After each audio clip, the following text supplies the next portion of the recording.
அனைத்திந்திய அண்ணா திராவிட முன்னேற்றக் கழகத்தின் தலைவியாக,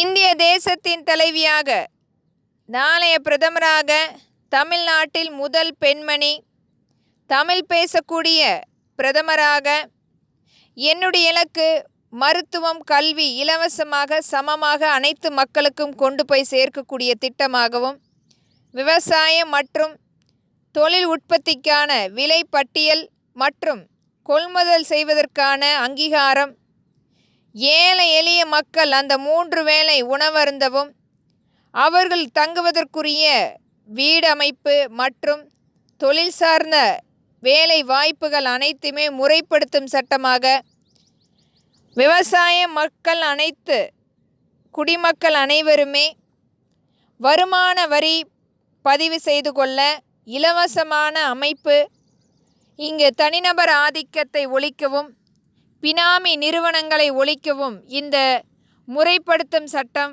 அமலாக்கம் செய்யப்படும். இந்திய தேசம் முழுமையாக வரி நீக்கம் செய்யப்பட்டு ஒரு நல்ல வரி நீக்கம் செய்யப்பட்ட தேசமாக அமைக்கப்படும்.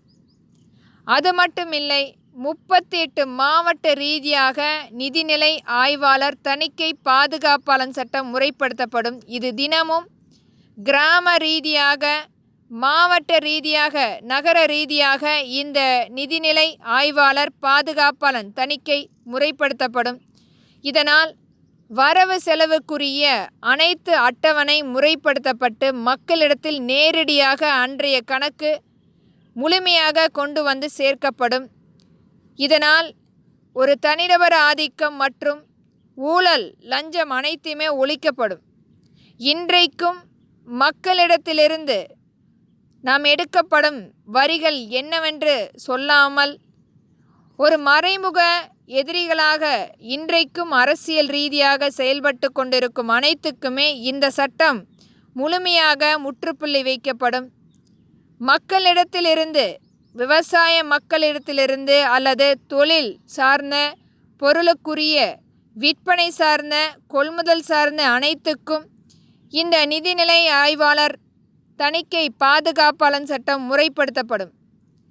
இந்த லாப நஷ்ட கணக்கு அன்றைய கணக்கு முடியும் போது முழுமைப்படுத்தப்பட்டு அடுத்த நாள் வரவாக இட்டு ஒவ்வொரு நாளும் இதற்குரிய பிரத்யேக அமைப்பின் மூலம் மக்களிடத்தில் தெளிவாக அந்த 365 நாளுக்குள்ள அட்டவணை முறைப்படுத்தப்படும். இது அரசாங்கம் முழுமையாக இந்த மாநில ரீதியாக இந்த 38 மாவட்டம் அதற்குரிய நிதிநிலை ஆய்வு அனைத்துமே முறைப்படுத்தப்பட்டு மத்திய அரசால் முழுமையாக இதற்குரிய தணிக்கை ஆடிட் டிவிஷன் முழுமைப்படுத்தப்படும்.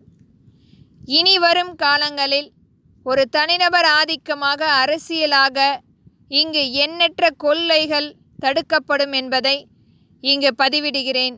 இது மாதிரியான திட்டங்களை கொண்டு வரும்போது தேவையற்ற ஒழுங்கற்ற முறைகள் அனைத்துமே தடுக்கப்பட்டு மக்களுக்குரிய திட்டமாக திகழப்படும் என்பது இங்கு தெளிவாக இதை பதிவிடுகிறேன். நன்றி.